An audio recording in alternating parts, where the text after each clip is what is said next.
वित्त मंत्री निर्मला सीतारमण वित्तीय ने 23 जुलाई को वर्ष 2024-25 का आम बजट पेश किया। इस दौरान निर्मला सीतारमण ने बिहार को बड़ी सौगात दी है। वित्त मंत्री ने बजट में बिहार की सड़क संपर्क परियोजनाओं के लिए 26,000 करोड़ रुपए देने का ऐलान कर दिया है। इससे पटना पूर्णिया एक्सप्रेसवे, बक्सर भागलपुर एक्सप्रेसवे का विकास होगा। बोध गया, राजगीर, वैशाली और दरभंगा सड़क संपर्क परियोजनाओं का भी जिक्र इसमें किया गया है। इसके साथ ही उनका भी विकास होगा। बक्सर में गंगा नदी पर 2 लेना वाला एक अतिरिक्त पुल बनाने की भी मदद होगी। बिहार में 21,400 करोड़ रुपए की लागत से विद्युत परियोजनाएं शुरू की जाएंगी। इसमें पीरपैंती में 2400 मेगावाट के एक नए संयंत्र की स्थापना भी शामिल है। बिहार में नए एयरपोर्ट, मेडिकल कॉलेजों और खेलकूद की अवसंरचना का भी निर्माण होगा। पूंजीगत निवेशों में सहायता के लिए अतिरिक्त आवंटन उपलब्ध कराया जाएगा।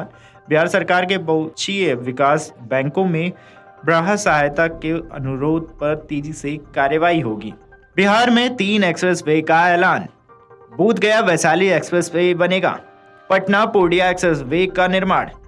बक्सर में गंगा नदी पर 2 लेन का पुल। बिहार में एक्सप्रेसवे के लिए 26,000 करोड़ का प्रावधान।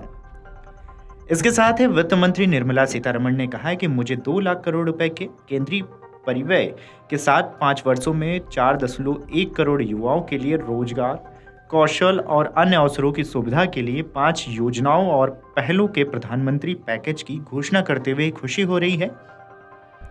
इस वर्ष हमने शिक्षा, रोजगार और कौशल के लिए 1.48 लाख करोड़ रुपए का प्रावधान किया है। सरकार देश के उच्च शिक्षण संस्थानों में शिक्षा के लिए आर्थिक मदद देगी।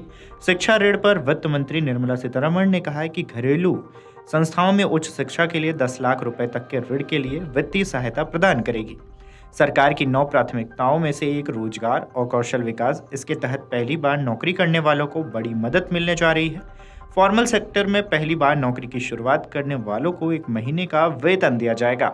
यह वेतन डायरेक्ट बेनिफिट ट्रांसफर के जरिए 3 किस्तों में जारी होगा। इसकी अधिकतम राशि 15,000 रुपए होगी। ईपीएफओ में पंजीकृत लोगों को यह मदद मिलेगी। योग्यता सीमा 1 लाख रुपए प्रति माह होगी। इससे 2.10 करोड़ युवाओं को फायदा होगा। बजट में किसानों और कृषि क्षेत्र के 1.52 लाख करोड़ रुपए का प्रावधान किया गया है। इस फंड से कृषि और इससे जुड़े क्षेत्रों के लिए योजनाएं बनाई जाएंगी।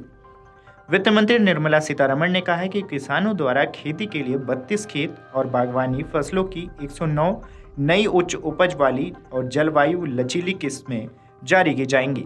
अगले 2 वर्षों में 1 करोड़ किसानों को प्रमाणीकरण और ब्रांडिंग द्वारा समर्थित प्राकृतिक खेती में शामिल किया जाएगा। अगर आप ये वीडियो YouTube पर देख रहे हैं तो हमारे चैनल को सब्सक्राइब करें और बेल आइकन को दबाना ना भूलें। अगर आप Facebook पर ये वीडियो देख रहे हैं तो हमारे पेज को लाइक करें।